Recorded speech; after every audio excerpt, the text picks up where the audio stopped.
Aaron Rodgers broke his silence yesterday, and we didn't have a whole lot of notice this was happening.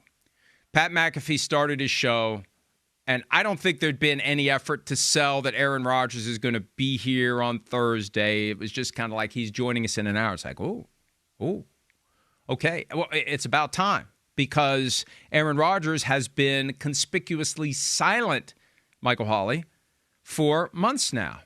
We know he went to Pittsburgh, had a 6-hour visit several weeks back with Mike Tomlin and company. We know he's been linked to the Vikings because they basically said so. But we don't know why he's been taking so long to make a decision. It's a process that defies the norms that we see when players are available to sign with any team and they presumably are interested in continuing to play. So what happens is, and this is basic common sense, in the absence of the player saying anything, those of us who are paid to comment on these matters will say everything. We'll speculate. We'll be inclined to listen to what we're hearing from our sources because we're not getting anything from the horse's mouth.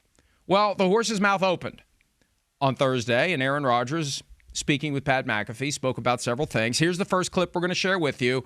Rodgers on his decision as it relates to what he's going to do in 2025.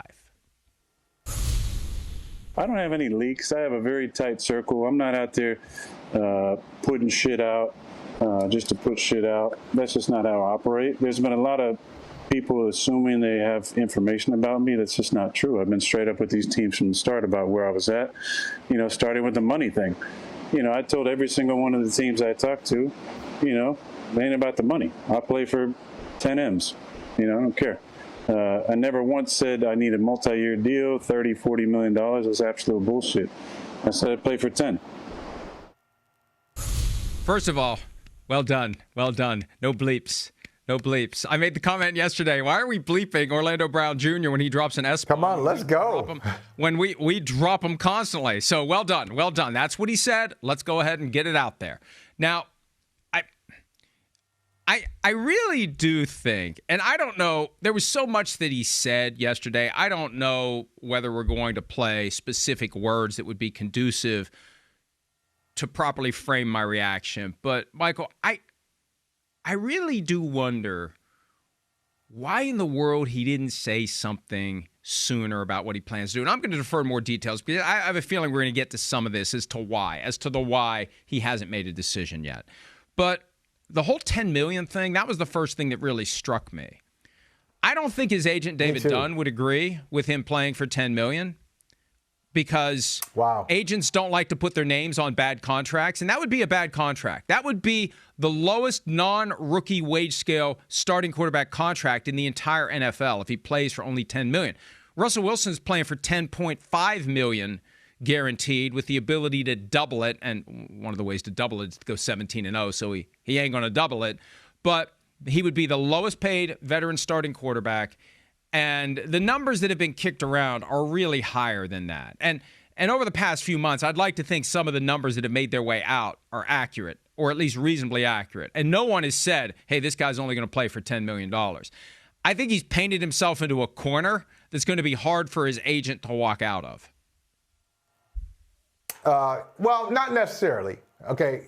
The agent, I agree with you. The agent won't like it. $10 million? Aaron, are you out of your mind? So what the agent will do is, all right, let's structure a contract this way. The base is $10 million. You're going to have a roster bonus or per game bonus. Every game is $500,000, like something like that to get the number from $10 million to 20.